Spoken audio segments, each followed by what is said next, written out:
Blessings. That's right. That's right. David Royal, what's going on? All right. I assume they can hear me. Go ahead, not again. All right. All right. Same thing. Same passion. Same love for my people here in the Atlanta area.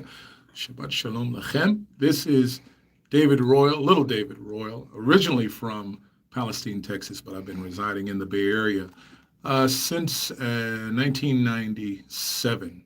So again, I'm grateful also to my brother, Bishop William Brown, for inviting me to have a chit-chat with you good people. I hope your Shabbat is good and it's sweet and that it's a blessing to you and yours. All right. So I'm so used to just talking now that the other microphone is kind of down for today, but that's okay.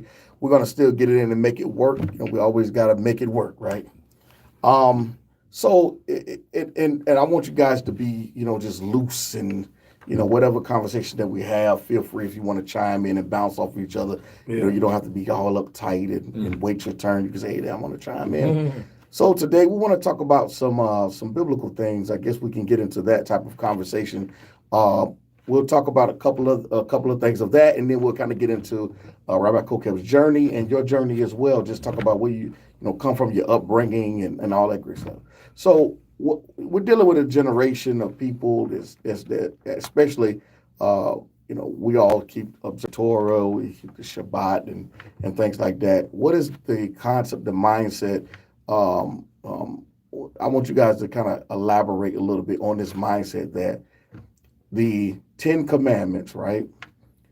That 10 of the commandments is for the Jews and only basically 9 of them are for Christians. Meaning that the Shabbat, Christians don't have to keep that, or anybody that believe in the scriptures that consider themselves Gentiles, they don't have to keep the Shabbat. What are your thoughts on that? You want to share on that? Well, it's a good question, Bishop. Actually, as an Ethiopian Jewish, we keep this Shabbat almost 3,000 years. If you go back to Genesis chapter 2, starting our story, there's the river of B.O.O.M, the northern part of Ethiopia, which I bought. So for us, Shabbat is number one.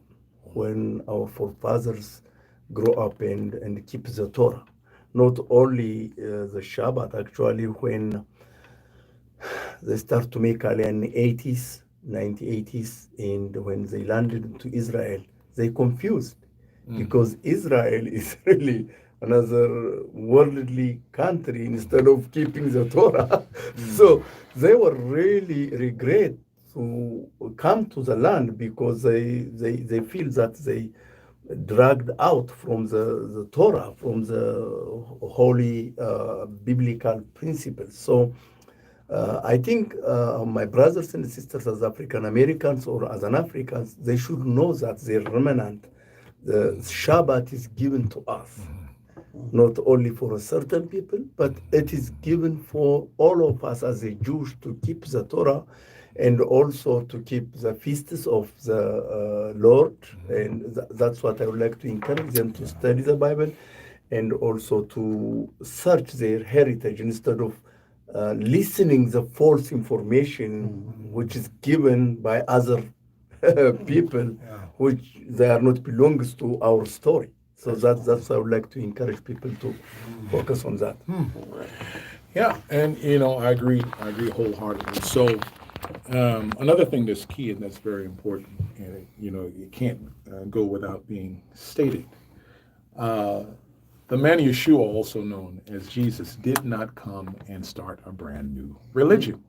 So if you think about the statement that he made in the Gospels, he said, Ani et haderech ve'et ha'emet ve'et ha'chaim. I am the way, the truth, and the life. And the subsequent movement left behind by Yeshua, they called it haderech. They called it the way, the way in which to walk. We also see this phrase throughout the Tanakh in the Old Testament, where Abraham is told to walk in the way, or when the Most High says to Abraham, because I know that you will teach your children's children to walk in the way. One thing about the Eser Hadibrot, or the 10 Commandments, is that the one commandment that sticks out more forcefully than anyone, it uses the words shamor v'zachor,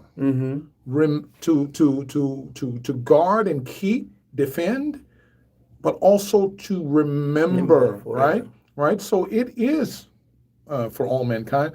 But finally, most importantly, it is a reminder. You see it written in the Sidurs, in the books of order. It says that it is a zicharon. It is a reminder of the exodus from Egypt, because upon coming out of bondage and out of sin, one of the first things that they did was keep the Shabbat.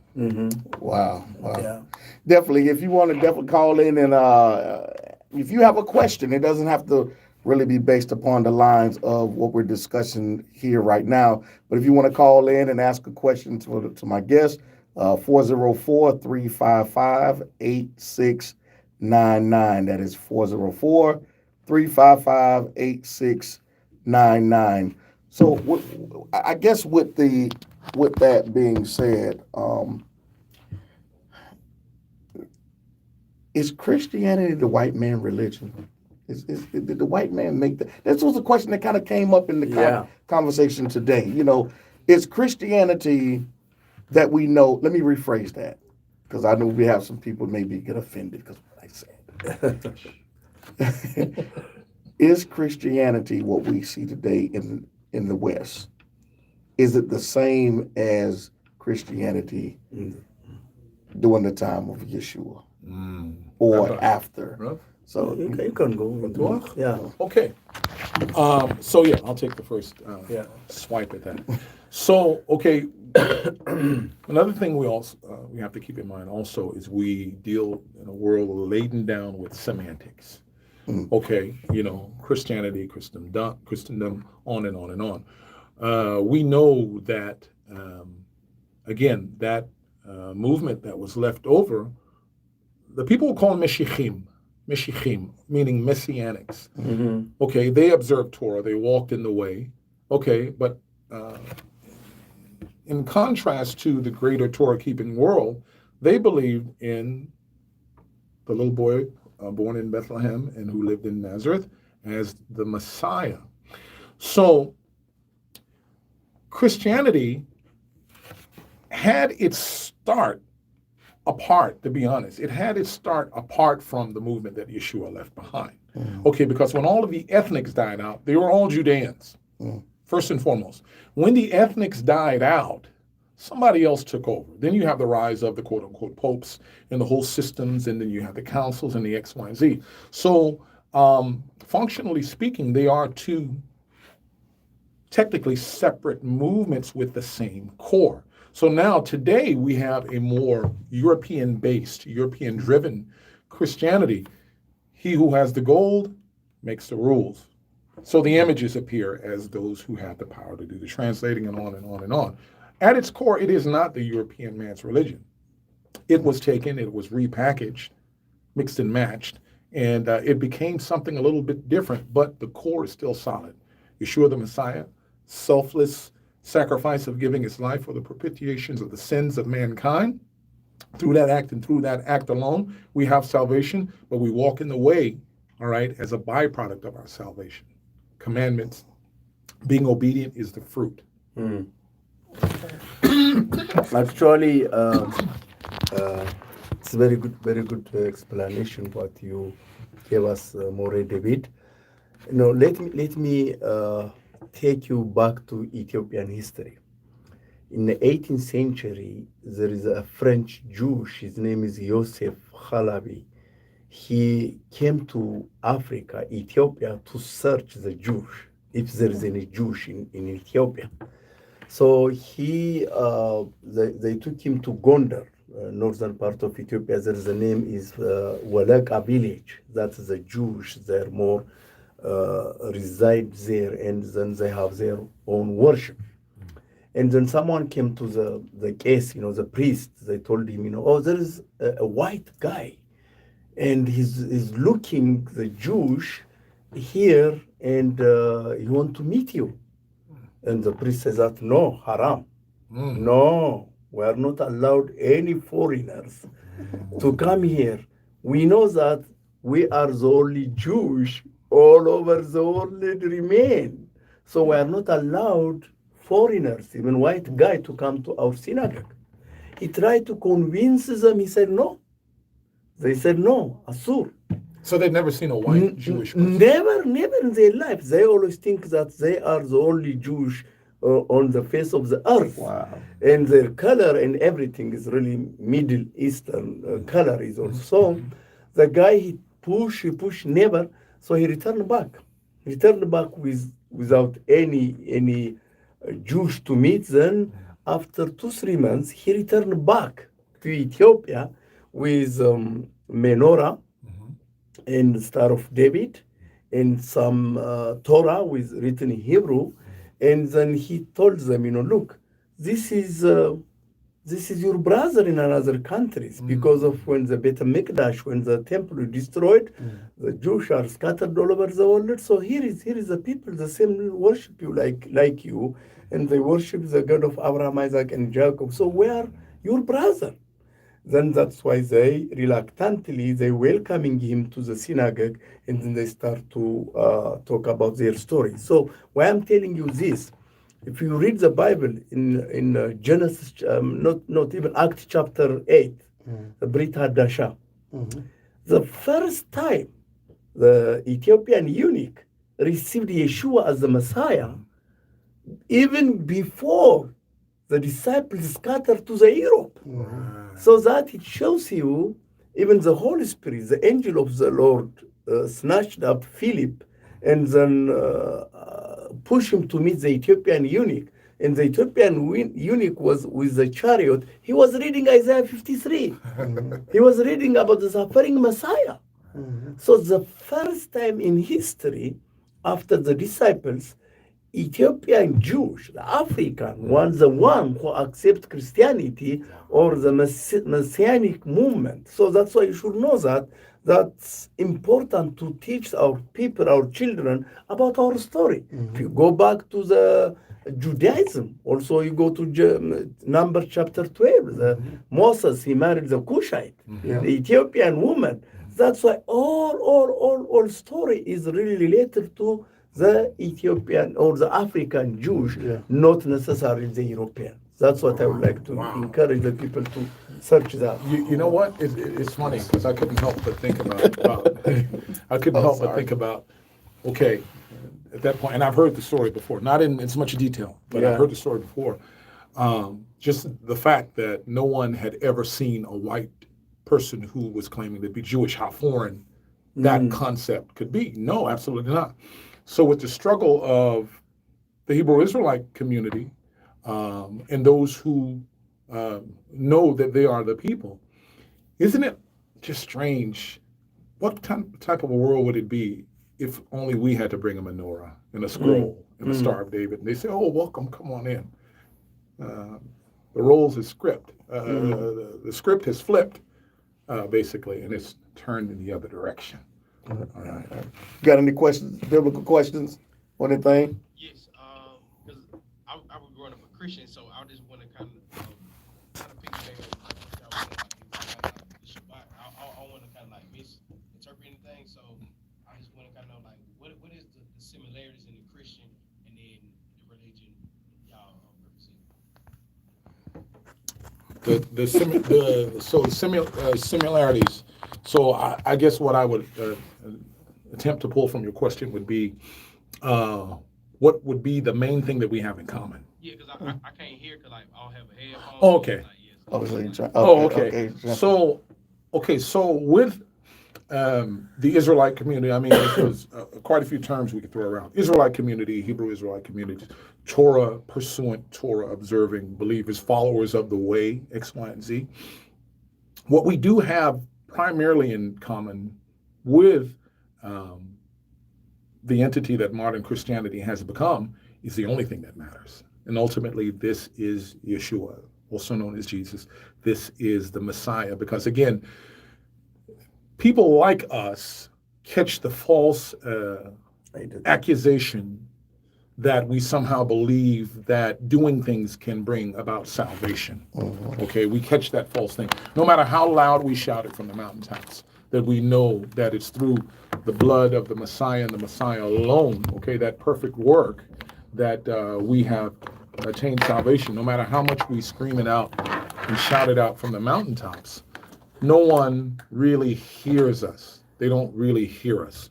So now, briefly touching at the Ten Commandments,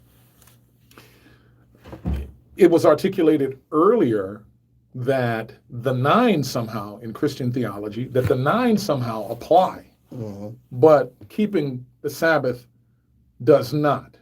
Okay, this is where we part ways, because last thing I'll say is keeping in mind this: the followers of the way, the Netzarim, or the Nazarenes, they found themselves in a very precarious situation in that they were the people that were wedged in between. Okay, you had normative, whatever form Judaism looked like in the day of the first century during the time of Yeshua and his immediate followers. Okay, but then later on, as time went on, rebellion after rebellion, the Bar Kokhba rebellion, and on and on and on, the death knell for the followers of the way was that they would not sign on with the Bar Kokhba rebellion. Because if they said, we'll join you in this rebellion against Rome, we have to acknowledge that this guy Bar Kokhba is the Messiah. We know who the Messiah was. It's Yeshua. His brother's name is Yaakov. Yaakov is the big guy sitting in command in Jerusalem, right? So keep in mind, you have normative Judaism, whatever it looked like back then, that's pushing against the followers of the way. And then you have the rise of the beginning roots of the modern Christian movement. They hated the followers of the way because they considered them to be fettered under the shackles of the old law. But they tolerated them because they believed in Jesus. The Jewish world hated them because they believed in the guy Jesus, but they had some admiration for them because they followed the Torah. And eventually, they got smushed in between. But guess what? We're back. Telephone number 404-355-8699 if you want to call up. The phone number once again is 404-355-8699. Rabbi Kokeb, you want to elaborate on that question or anything? Yeah, I think Moreh David, he explained more. The main problem is lack of knowledge. The lack of knowledge, and also misunderstanding of who we are, and also what is our story back. So we're always transferring, the false information to the next generation, door to door. That is the main struggle. But Yeshua came to save all the world. First, he came even to his own people, the Jewish people. When they rejected him, that's why he said, okay, I will send you all over the world. And then I came to save the people. So Christianity, actually, in the first century, there was no any Gentile believers except Jewish. But when the Catholic, they start to destroy the Judaism spirit and also the real Christianity, because when the Christians, they were worshiping, they worship on Shabbat. And then they were celebrating feasts, not Christmas, not Easter, not this kind of things. So the Catholic, by force, they killing all the disciples and the apostles. Then they change the religion system, and also they create new things. Easter, Christmas, we never told in the Bible, even Yeshua himself, to celebrate his birth. He never said that. But he commanded us in Leviticus chapter 23, these are the feasts we have to keep door to door. You have to pass to your children, grandchildren. That's very important. But when the new religion came, that's from idolatry religion to the name Christianity, change it, and then they demolish all the Judaism mentality, the Torah mentality, and change into new Christianity mentality. That is the way. So it's very important to learn more about us. It is. And another thing to keep in mind also, if you watch the dynamics of the Messiah as he appears in the New Testament, here's the thing that you notice. Sure, he came to the targeted people first and foremost. But you notice there is a turning point and it's right in front of your face. But if you go through one of those things where you're reading through the Bible in a year, you can have the tendency to kind of blow through things. But if you stop, you'll see the nuance. And what happens is Yeshua's in the house with his disciples. He'd preached all these messages about love and peace and X, Y, and Z, and on and on and on. A knock comes on the door. It's a couple of Greeks looking for this Hebrew guy, right? Mm-hmm. And one of the students goes back and they say, Rabbi, there are 2 Greeks looking for you. His whole mood changed. His whole message changed. And he said, now is the time for the Son of Man to be glorified. So the cup of the house of Israel had been filled to overflowing. And once it started to spill over and his light could be seen by those on the outside, he says, now it's time to do it. Okay, it's time to do it and turn my face toward finishing. Awesome. So let's kind of transit. Is that it? Did you have another question? No, because hopefully kids, y'all elaborate on the question very well. And like the only thing I had to add to it is, like you said, like most people, like the reason why they don't know is lack of communication. I mean, lack of knowledge. And so, where could they find, certain answers and certain like nuances, that they can pick up, that they was led, misinformation and not learning from the right people. Yeah, now that's a good question, and it's a little bit loaded, but by the same token, it feeds into something you just said a minute ago. It's the education part. See how it keeps rolling back around, right? Wheel in the sky keeps rolling. It comes back around again. And that's the major part. We have to condition ourselves and be willing to look in places that are not familiar to us. Okay, I know Bishop Brown has experienced that. A certain part of his journey and his walk, we all have been. One of the greatest gifts ever given to me was the Hebrew New Testament. Guy was giving me a gift for a birthday. He felt so bad. I only knew this guy, Jewish guy. Only knew him for a year, working up by Yosemite Park. He felt so bad he didn't have anything to give me because he found out it was my birthday by accident. He dug in his truck and he found a Hebrew New Testament. He gives me this Hebrew New Testament. I read through the Gospels 5 or 6 times. And the things that jumped out to me, see, and that helps the answer. Right now, the goal is to take Jesus, take the wreath off of his head, take the toga and the robe off of him and the Roman sandals, and we want to wrap him with a talit, all right? We want to give him some more humble shoes and dirty feet, all right? And we want to put him back in his proper context, right? And in his proper culture. And when you do that in light of Tanakh, scripture, all of a sudden we realize there's a whole different, literally a whole different person involved in that. You listen to his words and his words hit like a hammer. They're not vague and they're not out of focus. So I would recommend for anyone that's listening, don't fall into the hype about the Hebrew language. Learn it. We invest time in a lot of other things that we can consider frivolous. Baby steps. You don't have to set the world on fire in 1 or 2 days. Acquire the knowledge. Find people within the community. There are a lot of people who are teaching Hebrew on a very rudimentary level.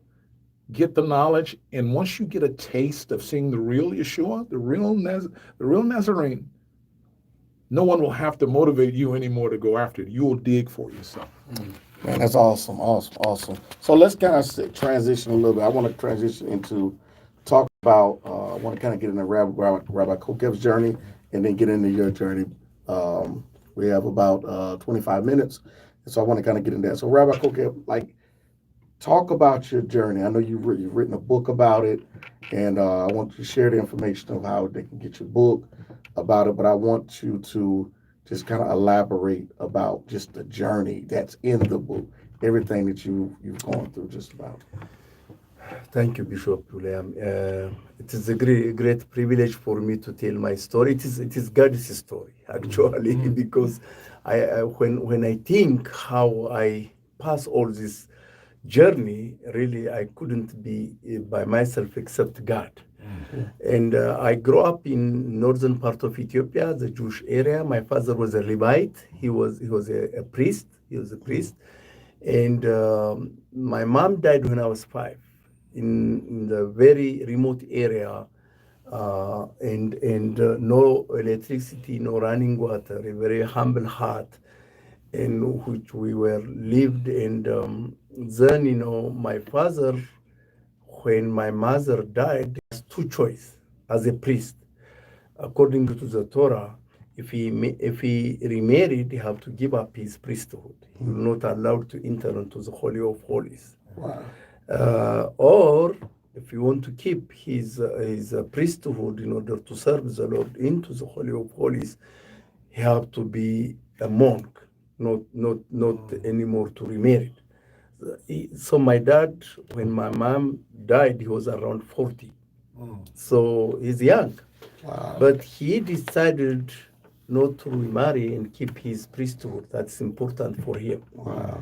So, but how he raised up 5 children without a woman. Wow. So that is really, it was hard for my dad to make a decision. Then, finally he distributed all my syllables, my sisters, and my brother. We were 5, and then into extended family, into another village. You couldn't see each other for a long time. But he kept me alone when I was 5. And the reason why he kept me alone with him, before I born, when I was in mom's womb, the Lord gave him a vision that this coming son is like Samuel. Dedicate him to me. He is following your step. So that's why my father, he bowed to God, to Elohim, in order to raise up me as Samuel, to be a priest, to follow his step. Then, it was very hard. It was very hard. So sometimes, as I told you, there's a lot of hyena, wild animals. How was that like traveling through and hyenas? Yeah. What was that like? Because most people, especially in America, we walk down the street and occasionally you might see a dog or something. And kind of get a little scared and you pick up a little stick or something, But hyenas, man, they just seeing them on television, they're vicious. Well, very huge. Yeah. Even sometimes, that's why, my life is full of miracles, because in that village, even daytime, sometimes a hyena came and took the child and then killed them, eats them. But Whoa. yeah, that's really, it's normal. There's not only hyenas, there is tiger. Right now there is less more, but because they developed that areas. But I'm speaking in 50 years ago, and there was no any road, there was no anything, there's a forest. So hyena came immediately and then took whatever they want. So one night, actually, my father on Shabbat, he left me alone in the middle of the night on a small hut.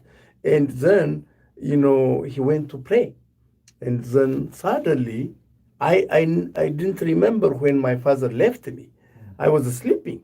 And then suddenly, I see something when I wake up. And then I see the eyes is coming to me, and then with tears, grudging, and then, ooh. And then I said, I just cry.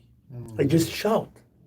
I don't know how the Lord sent an angel and flee that hyena from my heart. Goodness gracious. And I couldn't even sleep after that, with shake. And then when I wake up in the morning, nobody around me. My dad was not there, and there was no anything. Still, I am by myself. I have struggled by myself. Literally, I ate leaves to survive. No one is really feed me when as a child. That's why, like David says that my mother and my father forsaken me, but you, Lord, raise up me from the dust. Wow. That's who am I. That's why, and after that, there's a lot of story, and I grew up in a very, very difficult journey. Then, my dad, he said, You are not allowed even to wear modern clothes. You have to wear the priesthood, and then have to walk without shoes, because that is the sign of holiness. Right. And then when I grew up as around 10, I said, Dad, I want to go to the modern school. He said, no, you are dedicated to the Lord. You can't touch that things. Wow. So that is the way I grew up. So that's why my life is really full of miracles. That's why we wrote a book, Journey Beyond Imagination. And after that, I ran away from that. And then I want to be really a modern school. And I want to be really see the other world, how it looks like. And then, in age 12, I worked 3 days from my village to Addis Ababa, the capital city, that to explore what it looks like. And I was homeless, and I hadn't any one to gather to hold me. And I had a lot of car accidents because Addis Ababa was a big city compared to my village. So it's crazy. And after that, after 3 months, my dad found me, and he promised me, and he returned back me to the village to send me to the modern school. And then the war erupted, the communist government and Haile Selassie. Between Haile Selassie, then, I have to walk again 3 days into Gondar area to find a shelter. Wow. That is the way I grew up. So it is a huge. I think I recommend to read my book. Yeah. It's a long story. Share how can if anyone interested in listening to the Well, maybe if they go my website, www.hoisrael.org, like HO House of Israel. Okay. So hoisrael.org, if they reserve or they order through that, I can send them. We don't have a lot of books, but we have some book with me right now in the conference. At the conference, if the people are coming, they can get it easily here. Okay, awesome. So, Moreh David Don't Royal. ask me nothing. I don't have a story. Well, Man, everyone has a story. Crazy support. I mean, we talk about growing up, in the hoods of America. You worried about, gunshots going off and, all that type of stuff. Yeah. Hyenas and tigers, man. Come on, man. Nah, man, I don't know. Hey, bro, like, Wow. we talk about pit. I love watching it, but being, like you said, waking up to it, I would have cried, screamed, tried to run, and got ate up. No Disney. No Disney here. But Moreh Royal, so let's talk about you, man. I mean, you bust on the scene, you kind of getting around in the Israelite community a little bit. A little bit. And yeah. Awesome. You teach Hebrew and you speak Hebrew fluently, and just a couple other, languages and things like that in the Middle East and Arabic. How did you like what was what most people, they just will sit there and they may go over and can't remember, the Aleph to the Gimel, and they get, I'm done. So how about you, man? How did you get to loving this language and speaking it and all that kind of stuff? Man, it was like a love story.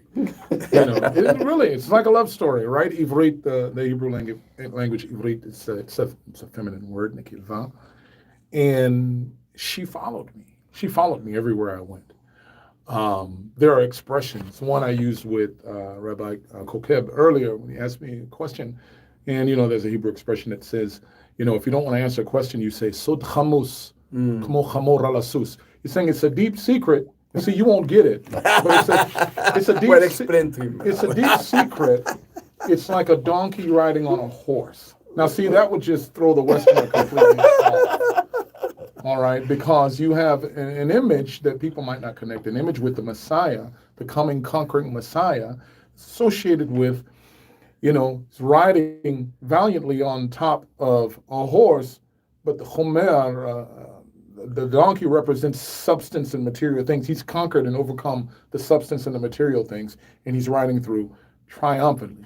So, Hebrew, for me, pursued me starting around 8 years old in Texas. Keep in mind, again, it's the joke I throw around. In Texas. In Texas, How does Hebrew chase you in Texas? Can anything good come out of Texas?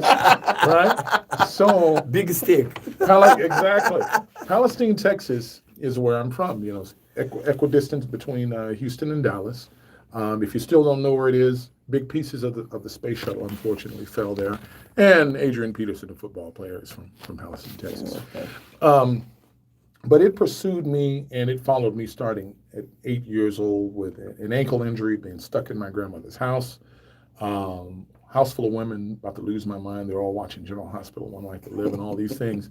And I'm stuck there with a leg cast on, and I see books underneath the table in my grandmother's living room. It's a Hebrew prayer siddur. Okay, Hebrew prayer siddur in my mom's house. It was a gift, right? It was a gift. And I started looking at this book and obsessing over this book. I didn't have anything else to do, so I'm writing these characters everywhere. Little do you know, I get to elementary school. I get a teacher who notices that I'm scribbling these letters down after I finish my tests, and she wants to give me books to help me out with it. So she's giving me basic Hebrew alphabet books. Go on to middle school. Find out the hard way that I'm a nerd. Didn't know. I'm in the what they call pre-IB classes, and the teacher's roll, honors roll, onion roll, and all these other roles, right? And none of the brothers wanted to kick it with me. Hurt my feelings, right? So all my friends are either European, Jews, Palestinians, or Asians, right? So now I'm in a situation now to where I know more Hebrew than my Jewish friends, which of course I hid what I knew from them, didn't want to share with them. Fast forward to high school. I have to fill out an application to get into this high school on what was known as an M to M transfer, minority to majority. Okay, they had the money. The kids have been dropped off in Maseratis, Rolls Royces, X, Y, and Z. All right? My father had just passed away, so there was a whole lot of pressure on me even then. I fill out the application, get into the school. I'm required to take a foreign language, but I missed the first 3 weeks of high school with a late case of the chicken pox, right? Not the type of chicken you can eat. Don't get excited, right? So when I get there, the guidance counselor tells me, the girls took all of the Spanish, the French, and the Italian. She says, we believe that you can do it based on your grades that you submitted, but there's only one language left, and it's so difficult. Even the kids born into the culture struggle. I say, what is it called? She said, it's called Hebrew. And I remember smiling and laughing and saying, oh, that's my language. All the white people in the office turned around and stared at me like a cow looking at a new fence, right? They didn't know what in the world was going on. So it's followed me. I didn't know for the longest what I was going to do with it. Didn't know how it would come into play. Would I end up on Jeopardy one day? And, they might have a category where I can get double Jeopardy and win. I don't know. But the Most High started opening doors because once I moved to the Bay Area after I got out of the service, the rumor started going around, hey, there's a big brown guy who knows how to speak, read, and write Hebrew. So preachers are coming and saying, hey, would you teach my lay people X, Y, and Z, and on and on. And the story is still being written, so here we are today. Wow. Man. Time's running. Yeah, I We know have to it stop him like Joshua, maybe. Just stop there. My mind. Man, listen, you guys, definitely, let me get a number out one more time. Those I see you guys online on YouTube watching. If you want to call in, ask any questions for the brothers here. 404-355-8699. Those that are riding in your cars, I know that you're listening, so if you want to ask any questions, definitely feel free to call up. The phone lines are open. We're waiting. We have a few minutes here, about 10 more minutes before we get up out of here. But definitely I want to give a shout out to everyone.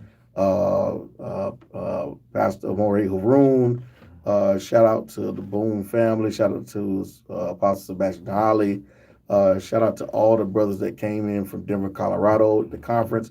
Shout out to everybody that's at the conferences in Cartersville, Georgia. I think it's 214 Nelson Street in Cartersville, Georgia. So definitely it starts tonight at 7 p.m. Feel free to come out. It's free. It's absolutely free. Just come out and fellowship with us. Guys, do y'all have anything y'all want to say before we go? Got about 10 minutes or anything you want to share? Anything you want to talk about? I know as a lot of African Americans are struggling to find their heritage, especially the Jewish heritage as a black.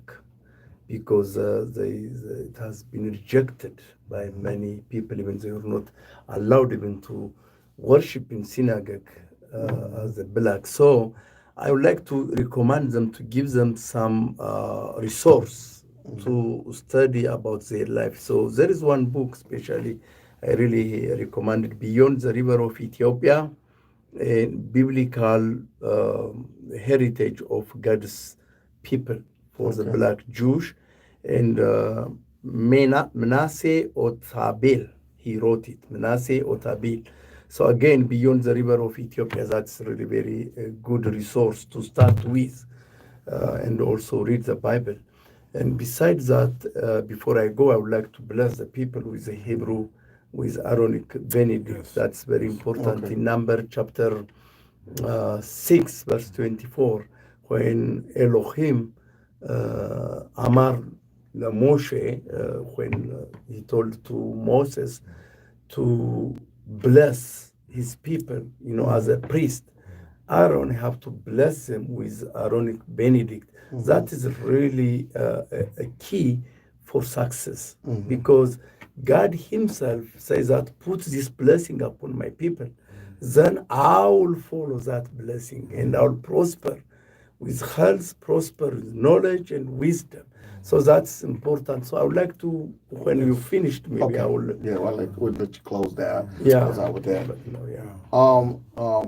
I had a question, I know it's probably a question that's probably going to go for a while, but we don't have the time, so you kind of might have to condense it, the answer or your response. How important is it for us who, because all three of us have, especially you was brought up in the culture. I know in America, in certain sects, they don't like to use the term Jew because it presents a European face. But as Black Jews, and that's even kind of a word you like, it would be probably foreign in antiquity, ancient time, Black Jew. But let's just say, for the sake of conversation, how important is it for our community, those who are trying to get trying to understand who they are in their heritage, to see our face with the introduction and say, hey, because I know, there's others who are out here who don't look like us, who are European looking, and they're saying, hey, come, but there's a hesitancy. Yeah. How important for us as Black men to be able to say, hey, come let us show you, because most people think that if they're coming into their Jewish identity, they seem to think that you're trying to pull them into Talmudism and all of those things. So it's a lot. So how important is it for that? I think for us, as Ethiopian Jews who are accepted by the Israeli government, who make Aliyah, it's almost miraculously since 1980s. We are around now 170,000 Ethiopian Jews already in the land. We call ourselves Beta Israel. We don't say our call is Black Jews. Okay. We say our calling Beta Israel. So we are very known by all over the world. When you call that, I am Beta Israel from Ethiopia, they knew that, Ethiopian Jews. So I think that also important. The other thing is I would like to encourage people to come to Israel, to visit, to see how it looks like.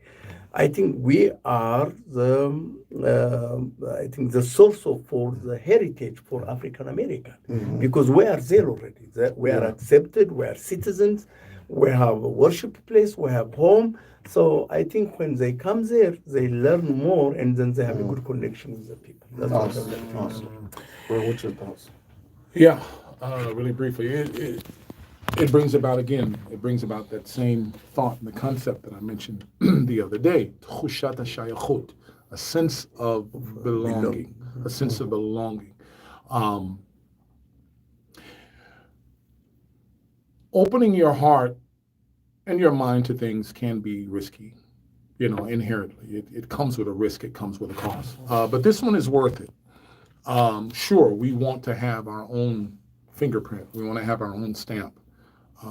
We want to be a part of a lifestyle and a product that, has our flavor on it. And there's absolutely nothing wrong with that.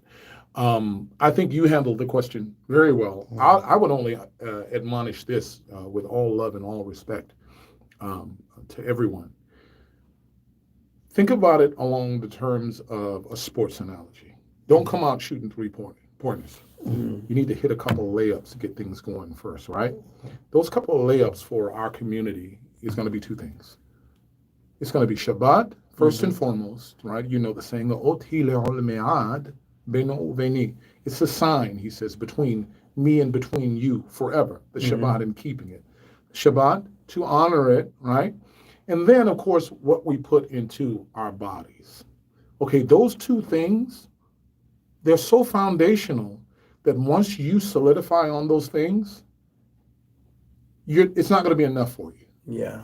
It is those things are the calling cards that take you to the rest of the heritage.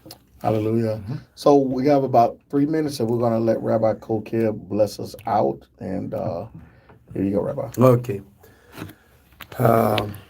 Thank you again, Bishop Brown. I really appreciate. I know this radio show will be expand more and more because I know you are doing the right work. So I would like to bless your people, the listeners, with Aaronic Benedict in Hebrew, and then I will say it in English. יברכך אדוני בישמרך, יאר אדוני פניו אליך ביחונך, יישא אדוני פניו אליך וישים לך שלום. This is the Hebrew, and I would like to say it in English because it is very important to understand what it says. And the Lord bless you and keep you. May the Lord make his face shine upon you and be gracious unto you. May the Lord lift up his countenance upon you and give you shalom. In the name of Yeshua. Amen. Amen. Thank you. All right, family, thank you all for coming out, or thank you all for listening. And I appreciate those who will be coming out on tonight. Thank you all for your support. This has been Boom Radio. And to all the listeners that are listening out there, definitely appreciate it. Next time we're here, I know some of you probably going to call with questions, and I may have to email them. But thank you all once again for tuning in on today. Shout out to everybody that listens to Boom Radio. Thank you for your support. Shalom. Shabbat shalom. God.